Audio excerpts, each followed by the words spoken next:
Best varicose veins చికిత్సనే పొందండి. నొప్పి లేని చికిత్స కోసం సంప్రదించండి ఎవిస్ హాస్పిటల్. నమస్తే రమగారు. నమస్తే జయ. రమగారు, ఏదైనా నోవెల్ చెప్పుకుందామా? మాదిరెడ్డి సులోచన గారి కథలు చెప్తానన్నా కదా, భిన్న ధృవాలు బాగుంటుంది. చిన్నప్పుడు చాలా ఇష్టం ఇది నాకు. ఓకే. బాగుండేది, మంచి కథ, బాగా రాశారు. చిన్న తెలంగాణ మాండలికం, కొద్దిగా అక్కడక్కడ హైదరాబాదు కల్చరు, హైదరాబాదు బ్యాక్గ్రౌండ్స్ ఎక్కువ అవి కనపడతాయి. ఈ భిన్న ధృవాలు కూడా పుస్తకం మనకి స్క్రిప్ట్లో దొరుకుతుంది. హాయిగా చదువుకోండి. కొనుక్కోగలిగితే ఎంత మంచిదో. నవోదయ బుక్ హౌస్లో 100% దొరుకుతుంది. ఆన్లైన్లో నవోదయాన్ని చూసుకుని వాళ్ళ ఫోన్ నెంబర్ చూసుకుని మీరు అడిగినా కూడా మాదిరెడ్డి సులోచన గారి పుస్తకాలు వాళ్ళ దగ్గర ఉంటాయి. భిన్న ధృవాలు కథ నిజంగానే విభిన్న ధృవాలైన ఒక యువతి యువకుల కథ అన్నమాట. ఒక మాదిరి లవ్ స్టోరీయే విత్ ఫ్యామిలీ ఎలిమెంట్స్ అన్నమాట. ఈ కథ స్టార్ట్ అవ్వటమే ఒక పెళ్లి చూపుల ఉదంతోటి మొదలవుతుంది. ఒక సంపన్న గృహస్థు రఘుపతి గారు, ఆయన భార్య కాంతమ్మ ఏదో పేరున్న భార్య. వాళ్ళకి మొదట 3 అబ్బాయిలు. ఒక 10 సంవత్సరాల గ్యాప్ తర్వాత 2 ఆడపిల్లలు పుడతారు. పెద్ద అమ్మాయి ప్రశాంతి, రెండో అమ్మాయి ప్రణతి. 70s లో రాయబడిన దాంట్లో ప్రణతి. అదే అదే ప్రణతి కొత్త పేరు కాదు కదా మరి. ఈ ప్రశాంతి ప్రణతిలో ఈ ప్రశాంతి ఆడపిల్ల పుట్టేసరికి మహా అందగత్తైన పిల్ల. రెండో పిల్ల తండ్రి పోలిక ఉంటుంది, సామాన్యంగా ఉంటుంది. పెద్ద పిల్ల చక్కటిది. ఆ పిల్ల పుట్టాక వాళ్ళకి చాలా కలిసి వచ్చింది. ఇల్లు కూడా కట్టారు. ప్రశాంతి నిలయం అని పేరు పెట్టుకుంటారు ఆ ఇంటికి. పెద్ద తల్లి చిన్న తల్లి అని పిలుస్తారు, అమిత ముద్దు. పెద్ద అబ్బాయిలు 2 దూరంగా ఎక్కడో సెటిల్ అయ్యారు. 3వ అబ్బాయి కూడా ఫారిన్ వెళ్ళాడు. కానీ ఈ తల్లి మగపిల్లలు తోడు లేకుండా ఆడపిల్లలతో ఉండిపోయాం, పిల్లలు చిన్నపిల్లలుగా ఉన్నారని ఆవిడ ఫీల్ అవుతోందని అతను హైదరాబాదే వచ్చేసి ఇక్కడే ఏదో మంచి ఉద్యోగం చూసుకుని పెళ్లి చేసుకుని తల్లిదండ్రుల దగ్గరే ఉన్నాడు. ఈ ఆడపిల్లలకి పెళ్ళిడికి వచ్చారు. జస్ట్ గ్రాడ్యుయేషన్ అయ్యి, ఒక పిల్ల గ్రాడ్యుయేషన్ అయిన పిల్ల, రెండో పిల్ల ఇంకా దగ్గరే. వాళ్ళిద్దరు ఏనర్థం వయసు వాళ్ళే, ఎక్కువ తేడా ఉన్న వాళ్ళు కాదు. జంట కవుల్లాగా ఉంటారు ఆడపిల్లలిద్దరు. ఇక్కడ ఉన్న అబ్బాయి పేరు వేణు. అతని ఫ్రెండు ఇతనితో పాటు అమెరికాలో ఉన్న కొంతకాలం ఉన్న అతను కూడా ఇండియా వచ్చి ఇక్కడ ఏదో ఉద్యోగంలో స్థిరపడ్డాడు. సామాన్య కుటుంబీకులు, కానీ ఫారిన్ రిటర్న్డ్. ఓ ఇంపాలా కారు అది మెయింటైన్ చేస్తున్నాడు. అతనికి చెల్లెల్ని ఇవ్వాలని ఉద్దేశం. ఈ ప్రశాంతిని చూడడానికి వస్తున్నాడు అతను. అదే ఈ కథ స్టార్టింగ్ అన్నమాట. అయితే పంపిస్తాడు చెల్లెల్ని అతనితో పాటు, కాసేపు బయటికి వెళ్ళి మాట్లాడుకోమని. 70s లో బయటికి వెళ్ళి మాట్లాడేది ఉంది. ఎంత ఫార్వర్డ్గా ఉన్నారు రమ్మగారు. రచయిత్రులు జరిగేవి అప్పట్లో, ఈ సంపన్నుల ఇళ్లలో జరిగేవమ్మా, అందుకే రాశారు. లేకపోతే వారు మాత్రం ఎక్కడి నుంచి రాస్తారు? మనం ఇప్పుడేదో జరుగుతున్నట్లు అనుకుంటాము, అప్పుడే ఉంది, అన్నీ ఉన్నాయి అప్పుడే. అయితే తీసుకెళ్ళి మాట్లాడితే ఆ అమ్మాయికి అతని ధోరణి ఏమీ నచ్చదు. ఆ పిల్ల సహజంగా అందమైనది, కానీ మగవాళ్ల పోకడలు నచ్చే గుణం కలిగింది కాదు. మంచి అల్ట్రా ఫ్యాషన్గా ఉంటుంది. షార్ట్ హెయిర్, చక్కగా లిప్స్టిక్, స్లీవ్లెస్ శారీస్, బ్లౌజులు, చీరలు, ప్యాంట్లు, స్టైలిష్గా ఉండటం. కానీ ఐడియాలజీ మాత్రం పురుషోత్తముడు కావాలి ఆ అమ్మాయికి. ఈ ఫ్యాషన్ పేరుతో వేషాలు వేసేవాళ్ళు పనికిరారు, పెద్దల పట్ల గౌరవం లేని వాళ్ళు ఆ అమ్మాయికి నచ్చరు. ఒక డిఫరెంట్ ఐడియాలజీ ఉన్న అమ్మాయి, చూడ్డానికి మాత్రం చాలా మోడర్న్గా కనపడుతుంది. ఈ విద్యాసాగర్ నాకు నచ్చలేదు అని నిర్ద్వంద్వంగా చెప్పేస్తుంది. అతనికి చాలా ఆశాభంగం కలుగుతుంది. పిల్ల అందగత్తె, అంత అందమైన ఇంటికి పెద్ద ఆడపడుచుని పనికిరాదని ఎవరు అనుకుంటారు? కావాలని కోరుకుంటారు ఎవరైనా. అప్పుడు ఏంటి, ఈ ఆస్తి ఎంత వస్తుంది? ఈ అమ్మాయి పేరు మీద ఉన్న డబ్బంతా అమ్మాయికే వస్తుంది. ఇవి ఉంటాయి కదా. అయితే ఈ చెల్లెలు ఏమంటుంది, చక్కగా కారు ఉంది కదే అంటుంది. నీకు అత కారు నచ్చితే చేసుకో, నువ్వు నాకు నచ్చలేదు, నాకు అతను అట్లా మాట్లాడితే నచ్చలేదని చెప్తుంది. అయితే వీళ్ళు అడిగితే ఏం బాగుంటుంది అని అడిగేసరికల్లా రెండో అమ్మాయిని చేసుకోవడానికి సిద్ధపడతాడు అతను. ఈ ఫ్రెండ్కి అర్థం కాదు, పెద్ద అమ్మాయి కోసం ప్రాణాలు, వీళ్ళ అన్నయ్యకి వేణుకి అర్థం కాదు. పెద్ద సౌందర్యవతి అయిన ప్రశాంతి కోసం ప్రాణం వదిలేస్తానన్నవాడు సామాన్యంగా ఉన్న చిన్నపిల్లని అడుగుతాడు. ఏమిటి వీడి ద్వంద్వ వైఖరి, వీడిని ప్రశాంతి కాదనుకోవటమే మంచిదైంది అనుకుంటాడు. కానీ మంచి ఉద్యోగం, పైగా రెండో పిల్లకి అతను నచ్చాడు. సంబంధం కుదిరి చేసుకుంటారు, పెళ్లి కుదిరి చేస్తారు. పెళ్లి కుదిరిన దగ్గర నుంచి అతను రంగు మారిపోతుంది. అవి కావాలి, ఇవి కావాలి, బోల్డ్ అని డబ్బులంతా తనకి ఇస్తారా ఇవ్వరా, మాకెంత వాటా వస్తుంది, ఇలాంటివి వచ్చేస్తాయి. ఈ ఫ్రెండ్కే ఆశ్చర్యంగా ఉంటుంది. అయితే ఇతనికి ఒక వేణు పెళ్ళయింది కదా ఆఖరి అబ్బాయికి. అతని భార్య వాళ్ళ అక్కయ్య కొడుకు పుట్టినరోజుకి వెళ్తూ ఎవరు లేరు తోడని ఈ పెద్ద ఆడపడుచుని తీసుకెళ్తుంది ప్రశాంతి. తీసుకెళ్తే ఆ బర్త్‌డే పార్టీలో ఒక చిన్న అపశృతి ఎదురవుతుంది. ఒక కుర్రాడు ఎవరో ఈ అమ్మాయితో ఏదో విచిత్రంగా మాట్లాడతాడు. చెంపకాయ కొట్టేస్తాడు. ఆ టైంకి ఎవరొస్తారు? ఈ అమ్మాయి వదిన పేరేంటంటే సునంద. సునంద వాళ్ళ పిన్ని కొడుకు, కూతురు వస్తారు. అతని కోసం వీళ్ళందరూ వెయిట్ చేస్తుంటారు. మన్మోహన్ అతని పేరు. ఆ మోహన్ అందరూ మను కోసం చూస్తున్నాం అంటారు. తీరా వీళ్ళందరూ ఎదురు చూస్తున్న వాడు ఎవరంటే అతను ఒక లాల్చీగా వేసుకుని పంచ కట్టుకుని వస్తాడు. అప్పట్లో తెలంగాణలో పంచలు లాల్చీలు చాలా సహజమైనవి. కానీ అంటే కొంచెం ఫ్యాషనబుల్ కాదు. అప్పటికే ఫ్యాషన్లు వచ్చేసినాయి హైదరాబాద్లో 70స్కే. అబ్బా ఈయన కోసమా, పండితరాయల కోసమా వీళ్ళు చూస్తున్నారు అనుకుంటుంది. అతను ఏమో ఈ అమ్మాయిని చూసేసరికల్లా ఈ పల్చటి జార్జెట్ శారీ, ఈ స్లీవ్లెస్ వేసుకునేసరికల్లా ఈ పిల్లకేసి జుగుప్సగా చూస్తాడు. ఎప్పటిదాకా ఆ అమ్మాయికి ఏం తెలుసు? తన వైపు ఆరాధనగా చూసి మైమరిచిపోయే వాళ్లే తెలుసు. తను ఒక మనిషిలాగా చూడని వాడిని చూసేసరికల్లా ఈ పిల్లకి విచిత్రంగా ఉంటుంది. అతను మంచి ఒడ్డు పొడుగు హ్యాండ్సమ్గా ఉంటాడు. అతని బట్టలు ప్రవృత్తి కూడా వేరేగా ఉంటాయి. కానీ ఒక ఆకర్షణ కలుగుతుంది ఆ అమ్మాయికి. ఈ సందట్లో ఆ కుర్రాడు ఎవడో ఈ పిల్లని పలకరించి చెంపకాయ తింటాడు. ఎప్పుడైతే చెంపకాయ తిన్నాడో అందరూ చేరిపోతారు. ఇతను కేకలేస్తాడు. అమ్మ ఏం జరిగిందో తెలియదు కదా. ఏం జరిగిందంటే కూల్ డ్రింక్ తాగుతావా అంటే చెంపకాయ కొట్టింది అంటాడు అబ్బాయి. నిజం చెప్పడు. తను ఏమంటే ఆ అమ్మాయి అట్లా అన్నదో చెప్పడు. చెప్పపోయేసరికల్లా ఇతను ఈ పిల్ల ఏం చేస్తుంది, మళ్ళీ గబుక్కుని అబద్ధం చెప్తావా, నువ్వు అడిగింది అదేనా అని మళ్ళీ కొట్టేస్తుంది రెండో దెబ్బ. కొట్టేసరికి ఇతను గట్టిగా చేతులు పుచ్చేసుకుంటాడు, కేకలేస్తాడు. ఏంటి మర్యాద లేకుండా, మీకు కూడా కావాలా 2 చెంపకాయలు అంటూ. ఇంతలో ఏమవుతుంది, ఈ సునంద వాళ్ళ అక్కయ్య బావ అందరూ వచ్చి విడదీస్తారు, కేకలేస్తారు. ఆ పిల్ల కాస్త రయ్యమని కారెక్కేస్తుంది. సునంద వణికిపోతుంది. వాళ్ళ ఇంట్లో ఈ పిల్ల అంటే మహారాణి. వాళ్ళకి ఎవరికైనా తెలిస్తే ఏమైనా ఉందా, భయం వచ్చేస్తుంది.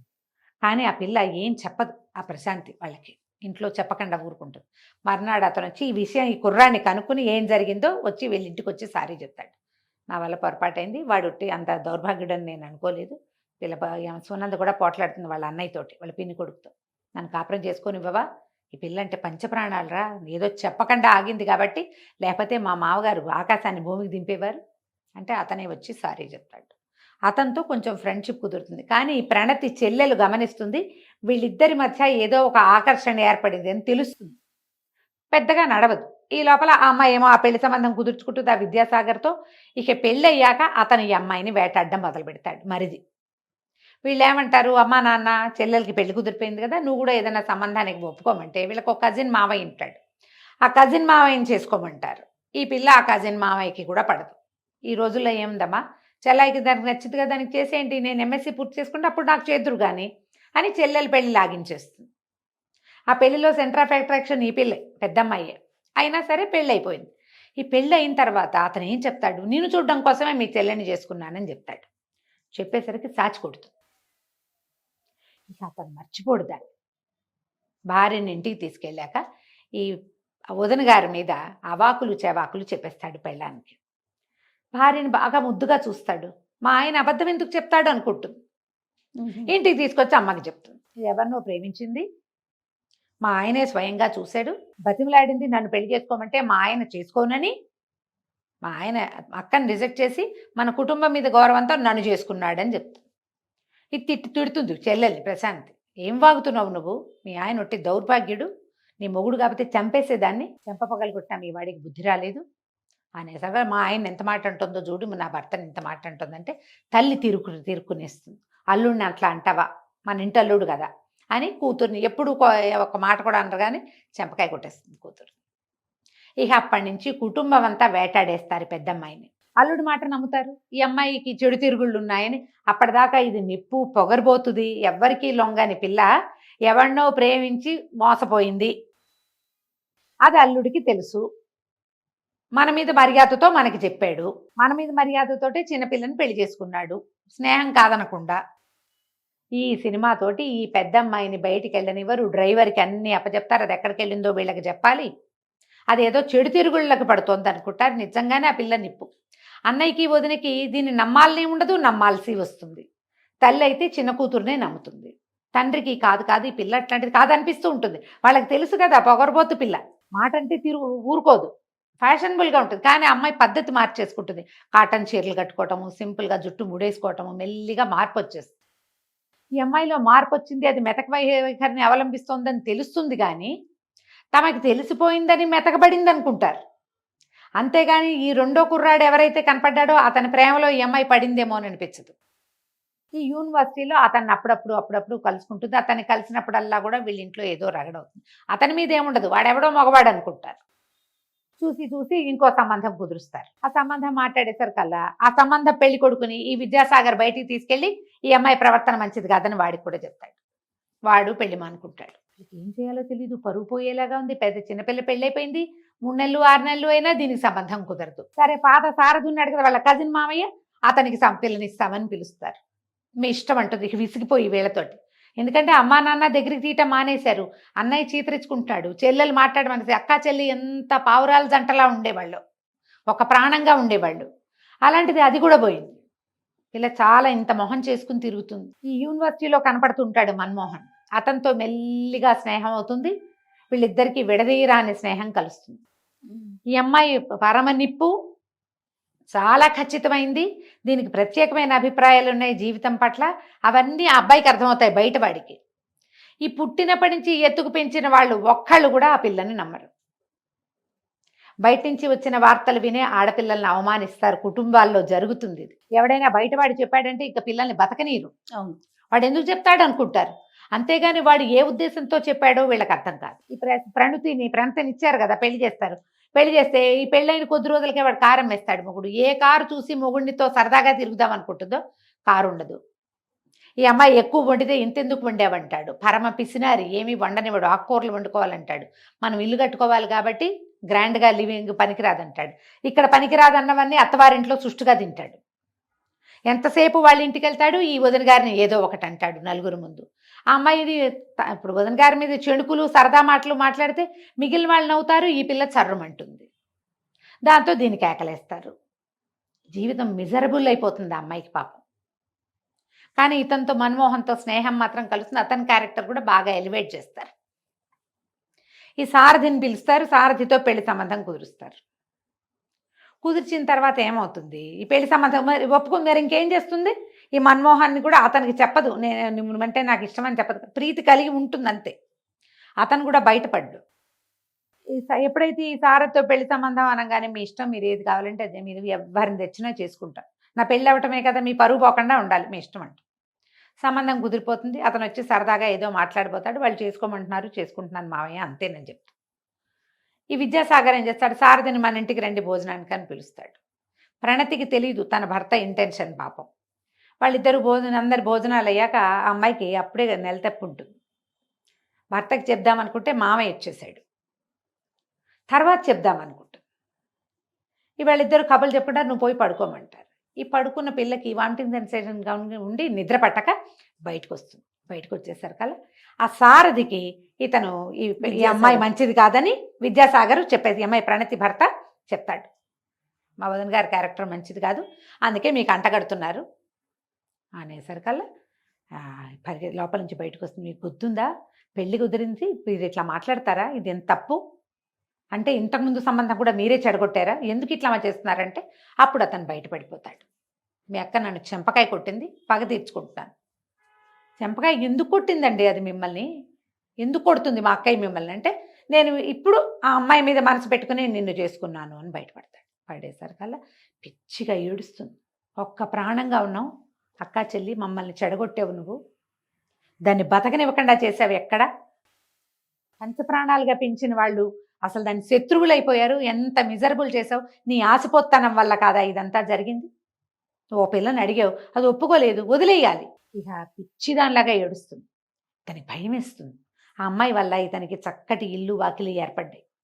ఈ ప్రణతి వల్ల వాళ్ళకి పెద్దమ్మాయి అంటే పంచప్రాణాలు, కానీ చిన్నదంటే తక్కువని కాదు, తక్కువ కాదు. అదే ఆ పిల్లంటే ఇంకా ఎక్కువ ముద్దు, దాని క్యారెక్టర్ వల్ల కూడా.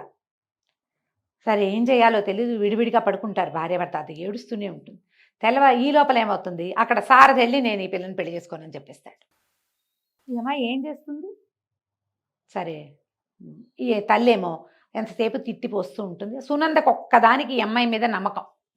వీళ్ళు ఏదో పొరపాటు పడుతున్నారు. ఆ విద్యాసాగర్ గారు ఎందుకు అట్లా మాట్లాడతాడు, ఈ పిల్లని ఎందుకు కవ్విస్తాడు, అసలు ఆయన ఎందుకు వస్తాడు రోజు మన ఇంటికి, హాయిగా ఉన్నామే ఇతను రాకముందు, ప్రణతి జీవితం ఏం బాగుందో బాగోలేదో తెలీదు, ఈ పిల్ల మాత్రం ఎప్పుడు దుఃఖంగానే ఉంటుందని అమ్మాయికి ఏమీ నచ్చుబాటు కాదు అతను వస్తే. ఈ తల్లితో తగాదాయి ఈ అమ్మాయి ఏం చేస్తుంది, నేను ఒక మనిషినని మీ దగ్గర అనిపించుకున్నాకే మీ ఇంట్లో అడుగు పెడతా, నేను హాస్టల్లోనే ఉంటాను, ఇక మీ దగ్గరికి రాను అని చెప్పేసి బయటకు వెళ్ళిపోతుంది.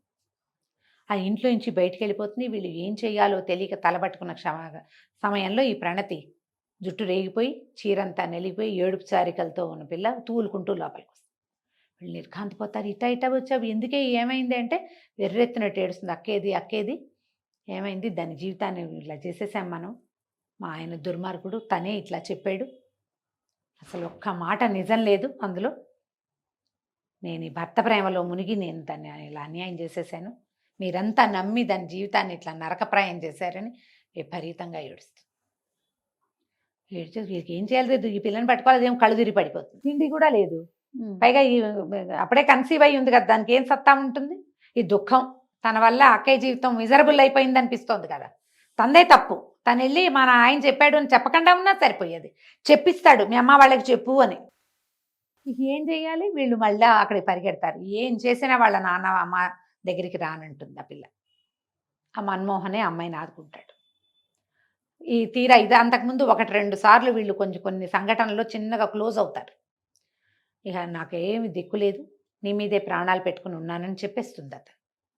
చెప్తే అతను వాళ్ళిద్దరి మధ్య ఉన్న విపరీతమైన ఆకర్షణ ఉంటుంది కానీ బయటపడకుండా ఉంటారు. ఆ అబ్బాయికి ఏం భయం, అతనేమో సామాన్యమైన కుటుంబం, చెల్లెలు పెళ్లి చేశారు, అతను చదువైంది అంతే, ట్యూటర్ అతను, వీళ్ళేమో బాగా కలిగిన వాళ్ళు, ఇంత సంపన్నుల పిల్లని తెచ్చుకుని నేనేం చేస్తాను, పైగా అమ్మాయి మంచి ఫ్యాషన్లు అవి ఉదయి బాగా డబ్బు కలిగిన వాళ్ళు, అదొక భయం అతనికి. ఈ అమ్మాయికి ఏమో నేను ఇంత ఫ్యాషనబుల్ దాన్ని నన్ను యాక్సెప్ట్ చేయడన్న భయం అమ్మాయికి. ఎవరికి మనసులో అనుకుంటారు. ఈ ఒక్క క్షణంలో ఇద్దరు దగ్గరైపోతారు. ఇంతలో ఏమవుతుంది, వాళ్ళ అమ్మకి ఏదో తీవ్రమైన అనారోగ్యం అయ్యి ఆవిడ హాస్పిటలైజ్ అవుతుంది. ఇతను ఈ అమ్మాయిని తీసుకుని తల్లి దగ్గరికి తీసుకెళ్ళిపోతాడు. హాస్పిటల్కి తీసుకెళ్ళేసరికి ఈ కొడుకు పక్కన అంతకుముందు 2 సార్లు 3 సార్లు వీడికి తగిన పిల్ల ఈ ప్రశాంతియే, అందంలో చక్కగా ఉంటుంది, వీళ్ళ పక్కన జోడీ బాగుంటుందని మాట్లాడుకుంటారు. కానీ కలిగిన వాళ్ళు వాళ్ళ పిల్లని మనవాడికి ఎందుకు ఇస్తారు, ఆస్తిపరుల ఇంట్లో ఇస్తారు, లేదా పెద్ద ఉద్యోగం ఉండాలి, ఫారిన్ రిటర్న్ అయితే ఇస్తారు అనుకునేవాళ్ళు. ఈ కొడుకు పక్కన ఈ కుందన బొమ్మలా ఉన్న పిల్లని చూసేసరికి ఆవిడ సంతోషం పట్టలేకపోతుంది. మెళ్ళలోంచి చంద్రహారం తీసి వేస్తుంది. కానీ తెల్లవారేసరికి ఆవిడ చనిపోతుంది. ఏం చేయాలో తెలియదు. వీళ్ళు ఇంటికి తీసుకెళ్తాడు. కానీ మర్నాడు బాడీ అవి వచ్చిన తర్వాత ఈ పిల్ల ఇంట్లోనే ఉండటం, ఆ అమ్మాయి మెళ్ళలో తల్లి చంద్రహారం ఉండేసరికల్లా ఇతని చెల్లెలకి తెలిసిపోతుంది. అరుణ నీకు ఒక సంగతి చెప్పాలి అంటాడు. అనేసరికల్లా అమ్మాయి గట్టిగా ఇడిచి వద్దన్నయ్య వద్దు, ఆ అమ్మాయి కాలేం కాలు, ఆ పిల్ల అడుగు పెట్టంగానే అమ్మ చచ్చిపోయింది అన్నయ్య అని ఏడుస్తుంది. వినేస్తుంది ఈ ప్రశాంతి. వినేసరికి ఇక జన్మంతా నేను ఇది మొయ్యాలి కదా, బతికున్నంత కాలం వీళ్ళ అమ్మ మరణానికి కారణం నేనే, ఈ మాటనే మోసుకోవాలని ఇక నేను వాళ్ళ పుట్టింటికి నేను పనికి రాలేదు, వాళ్ళ దగ్గర నా చెడ్డ పేరే వచ్చింది, ఇతని దగ్గరకు వస్తే ఇతని పరిస్థితి కూడా ఇలాగే వచ్చిందే, కామ్గా వెళ్ళిపోతుంది బయటికి. అతను కూడా ఈ మరణం తర్వాత ఈ ఇంట్లో హడావిళ్ళు వీటితోటి ఆ అమ్మాయిని పెద్దగా ఇది చేయడు. చల్లగా ఏం చేస్తుందంటే ఈ ఎంఎస్సీ అయ్యింది కదా, చుట్టుపక్కల ఊళ్ళలో ఎక్కడ ఉద్యోగం వేకెన్సీ ఉందో చూసుకొని ఒక పల్లెటూరుకి వెళ్ళిపోతుంది. ఆ గొలుసు పొట్లం కట్టి ఇతనికి పంపించేస్తుంది. పంపించి ఉత్తరం రాస్తుంది, నేను వాళ్ళకి మా పుట్టింటికి పనికి రాలేదు, నీకు కూడా నేను చెడ్డ పేరు తేలేను, నీ జీవితం ఇంకో రకంగా వెళుతుంది, నీతో ఉన్న కొద్ది సమయం, నీతో కలిపిన అన్ని క్షణాలు నేను గుర్తుపెట్టుకుని ఉంచుకుంటాను, ఎటుపోతుందో నా జీవితం, నా దారిని నన్ను పోనివ్వు, నన్ను కట్టుకుని నువ్వు మళ్ళీ ఈ పేరు నువ్వు పెట్టుకోవద్దు, మీ చెల్లెలకి మొహం చూపించలేను నేను. ఎప్పుడైతే ఈ ఉత్తరం చూశారో వాళ్ళకి వెంటనే అర్థమవుతుంది ఈ అమ్మాయి ఇట్లా దాటేసింది అని. వెళ్ళిపోయింది అవతలకి. చెల్లెలు కూడా చాలా హర్ట్ అవుతుంది. డాక్టర్ చెప్తాడు ఈవిడికి హార్ట్ అటాక్ వచ్చే ఉంది, అందుకే హాస్పిటలైజ్ అయింది, 2వ అటాక్ వచ్చింది, సడన్గా ఏమీ జరగలేదు, వస్తుందని తెలుసు, మేము ఇచ్చిన ఇంజెక్షన్ ఆవిడని ఆపలేకపోయింది వృద్ధాప్యం వల్ల. చాలా కించగా ఫీల్ అవుతుంది చెల్లెలు భర్త. పదండి అమ్మాయి ఎక్కడుందో వెతుకుదామంటారు. అప్పటికే ట్రైన్ వెళ్ళిపోతుంది, అమ్మాయి దొరకదు వీళ్ళకి. ఈ అమ్మాయి ఒక పల్లెటూరు చేరుతుంది. సులోచన్ గారితో ఒక వెరైటీ స్టైల్ చెప్పే కదా నేను, చుట్టుపక్కలవన్నీ తెలియజేస్తారు. ఈ అమ్మాయి ఓ పల్లెటూరు, ఆ ఊళ్ళో ఉన్న జీవన విధానం, ఒక చిన్న లివింగ్ స్టైలు, ఒక పాతకాలపు ఇంట్లో పక్కన ఉండటం కొంచెం చూపిస్తారు. ఒకరోజు తలుపు తీసేసరికల్లా ఈ మన్మోహన్ ప్రత్యక్షం అవుతాడు. ఈ వచ్చిన కుర్రాన్ని చూసి వాళ్ళేమనుకుంటారు, ఆ కాలంలో ఏమిటి ఈ పెళ్ళిడు పిల్లలు వేరే ఊళ్ళలో ఉండటాలు అవి లేవు, పెళ్లి కుదిరిపోయి వచ్చింది అట్లా చెప్పుకుంటారు. ఆ అమ్మాయి కోసం ఒక కుర్రాడు వచ్చేసరికల్లా ఆ కుర్రాడు ఈ అమ్మాయి కాబోయే మొగుడని చెప్పుకుంటారు. ఈ అమ్మాయి నేను రాను నీతో అంట, నువ్వు పెళ్లి చేసుకో, వీళ్ళతో పాటు యూనివర్సిటీలో ఇంకో పిల్ల ఉంటుంది, తన వెనకాల పడి తిరుగుతూ ఉంటుంది, దాన్ని చేసుకోమంటే అంతకుముందు వీళ్ళ మధ్య ఒక కథ నడుస్తుంది. నేను అవన్నీ చెప్పట్లా, గబగబా చెప్పేస్తున్నా. అదే అయితే ఆ కథలో ఆ పిల్లకి అతను చెప్తాడు, నీ మీద నాకు అటువంటి ఉద్దేశం లేదు, నేను పెళ్లి చేసుకోను, నాకు ఈ పిల్ల మీద ప్రేమ ఉంది, ఒకవేళ కుదిరితే కుదురుతుంది, కుదరకపోతే నేను ఇలాగే ఉంటా కానీ నిన్ను మాత్రం నేను చేసుకోను. దాంతో ఆ అమ్మాయి వీళ్ళతో స్నేహంగానే ఉంటుంది. ఈ గొలుసు ఆ ఉత్తరము ఆ పిల్లే పట్టుకొస్తుంది ఈయన దగ్గరికి. ఏమనుకుంటుంది, అతన్ని అమ్మాయిని పెళ్లి చేసుకో అంటే, సరే నేను అన్ని ముహూర్తాలు అవి పెట్టుకున్నాక ఉత్తరం రాస్తాను, ఆ రోజు పెళ్లికి వస్తావా అంటాడు. త్యాగమయ్యి కదా ఈ అమ్మాయి, నేను వస్తానులే అని చెప్తుంది. సరే ఉత్తరం రాస్తాడు, పెళ్లి కూతురు సిద్ధమైంది, పెళ్లికి ఏర్పాట్లు అయిపోయినాయి రమ్మంటాడు. రమ్మనేసరికి సరే ఉత్తరం చూసుకుని బయలుదేరుతుంది. రైల్వే స్టేషన్కి వచ్చి తీసుకెళ్తాడు. నువ్వు పెళ్ళికొడుకు కదా, నువ్వెందుకు వచ్చావు అంట. పెళ్ళికొడుకుని అయితే ఏంటంటే, నువ్వు స్నేహితురాలు కదా, మన ఇద్దరం ఉత్తరాలు రాసుకున్నాం ఇప్పటిదాకా, పెళ్ళికి తీసుకెళ్ళకపోతే ఎట్లా నిన్ను అని తీసుకుపోతాడు. తీసుకెళ్తే అందరూ ఒకటే రకం చీరలు కట్టుకుంటారు, అతని చెల్లెలు ఆ స్నేహితురాలు ఒకటే రకం చీరలు ఉంటారు, ఈ అమ్మాయి కూడా అట్టడిదే ఒక మంచి పట్టు చీర కట్టబెడతారు. వెళ్ళిన తర్వాత పైకి స్టేజ్ మీదకి వెళ్ళాక, పెద్ద స్టేజ్ ఏమి ఉండదు, ఒక దేవాలయం లాంటి చోట పెళ్ళి. తాళిబొట్టు కట్టండి అనగానే ఎత్తి అమ్మాయి మెళ్ళ, ఇదేమిటి నా మెళ్ళలో కడుతున్నావు, దీని మెళ్ళలో కట్టవా అంటే, ముందు నువ్వు కట్టించుకో, తర్వాత నేను కట్టించుకుంటానులే అని చెప్తున్నా, నీతోటే పెళ్ళి అని చెప్తాడు. పెళ్లి చేసేసుకుంటాడు అమ్మాయి. నువ్వు చెప్పావు కదా మీ అమ్మ నాన్నకి, మీ దగ్గరికి వచ్చే అర్హత సంపాదించుకొని వస్తానని, పదమ్మ ఇంటికి వెళ్దాం, మీ అమ్మ వాళ్ళ ఇంటికి వెళ్దామని చెప్తాడు. వాళ్ళు తీసుకెళ్ళి వాళ్ళ ఇంట్లో అమ్మాయిని చూపిస్తాడు. వాళ్ళ అమ్మ నాన్న వాళ్ళందరికీ తెలుసు ఇతను ఆ పిల్లని పెళ్లి చేసుకుంటాడని. ఈ ప్రణతి భర్త విద్యాసాగర్ ఉన్నాడు కదా, అతను ఇంక ఏం చెయ్యాలో తెలీదు, ఇది కచ్చ కొద్దీ చేశాడు ఈ పని. అంతే, అమ్మాయి జీవితం మిజరబుల్ చేసేశాడు, తన జీవితము పోయింది, ఆ పిల్ల పుట్టింటికి వెళ్ళిపోతుంది. నీ మొహం నేను చూడనని చెప్తుంది. ఆల్రెడీ గర్భవతి. ఆ రోజుల్లో ఈ విడాకులు లేవు, సైలెంట్గా ఉండిపోవటమే. వారి పెద్దింటి వాళ్ళు పొరపాటు చేశాడు, అతను క్షమించమంటున్నాడు, ఫారిన్ వెళ్ళి ఏదో సంపాదించుకొస్తాడు, కొన్నాళ్ళు ఫారిన్ వెళ్తాడు. వీళ్ళు బతిమలాడి మళ్ళీ ఆ అమ్మాయికి ఇతనికి సై వచ్చి కుదురుస్తారు. ఇంత ఈర్ష్య, నీ ఈర్ష్య కదా ఇది పాడు చేస్తుంది, నీ ఆశపోతనం, నీ ఈర్ష్య వల్ల నన్ను చేసుకోవాల్సి వచ్చింది, తన జీవితం పాడు చేసేసావు. మా ఇంట్లో అంతా ఇప్పుడు నేను ఎలా తలెత్తుకుని ఉండగలను, నా అక్క నాకు ఎట్లా దొరుకుతుంది అని చాలా హర్ట్ అవుతుంది అమ్మాయి. కానీ వీడికి ఒక 6 నెలలు 8 నెలలు కలిసి ఉంటారు, సంవత్సరం కలిసి ఉన్నారు కదా, భార్య మీద చాలా ప్రీతి ఏర్పడుతుంది. అమ్మాయి వల్ల తన జీవితం అంతా మారింది. అంత అక్కంత సౌందర్యవతి కాదు, కానీ ఇది ప్రేమగా ఉండే పిల్ల. ఈ కడుపుతో ఉన్న భార్యను వదిలిపెట్టుకోవడం అతనికి ఇష్టం ఉండదు, ఎలాగో అది దొరికేది లేదు సౌందర్యవతి. ఈ దొరికిన నిదానాన్ని పాడు చేసుకుంటే ఎట్లా? మెల్లిగా భార్యతో అతను కూడా రాజీ పడతాడు, ఏదో ఫారిన్ బయలుదేరుతాడు. తీసుకెళ్ళి ఎయిర్పోర్ట్ తీసుకెళ్ళి భార్యాభర్తని ఒకళ్ళ మొహాలు ఒకళ్ళు చూపిస్తారు. అమ్మాయి పుట్టింట్లోనే ఉంటుంది. ఈ పెద్ద అమ్మాయిని కూడా తీసుకొచ్చి అల్లుడు చూపిస్తాడు. ఈ మన్మోహన్ క్యారెక్టర్ని చాలా డిఫరెంట్గా ప్రజెంట్ చేస్తారు. స్ట్రాంగ్ పర్సనాలిటీగా, ఇతరులకి సహాయం చేసేవాడుగా, మర్యాదస్తుడుగా. ఆడపిల్లలు కోరుకునేది ఇలాంటి వాళ్ళని. నీకోసం నేనేమైనా చేస్తా అని చెప్తాడు విద్యాసాగర్ మొట్టమొదట ప్రశాంత్కి. మా అమ్మ నాన్న వద్దన్నా, మా అక్క బావని వద్దన్నా, సరే నువ్వే కావాలి నాకని చెప్తాడు. ఈ నువ్వే కావాలనే వాడిని ఎప్పుడూ నమ్మద్దు, వాడు స్వార్థపరుడుగా ఉంటాడని తెలియజేస్తారు. ఈ రోజుకి నువ్వు ఒప్పుకోవటం కోసం నీకేదైనా చెప్తాడు వాడు. నువ్వు ఎలాగైనా ఉండు, నేను ఇలాగే ఉంటా అని చెప్పేవాడే నిజమైన మనిషి. వాడితోటి జీవితం బాగుంటుంది, వాడు మనిషిగా ఉంటాడు ఎప్పటికీ. ఈ అండర్ కరెంట్ లైన్ తోటి ఈ కథ నడుస్తుంది. ఆ అబ్బాయిని మొదటి రోజున పంచాలాల్చి వేసుకున్నప్పుడు ఎలాంటి క్యారెక్టర్ని చూపిస్తారో, పెళ్లి చేసుకునేదాకా అదే క్యారెక్టర్లో చూపిస్తారు.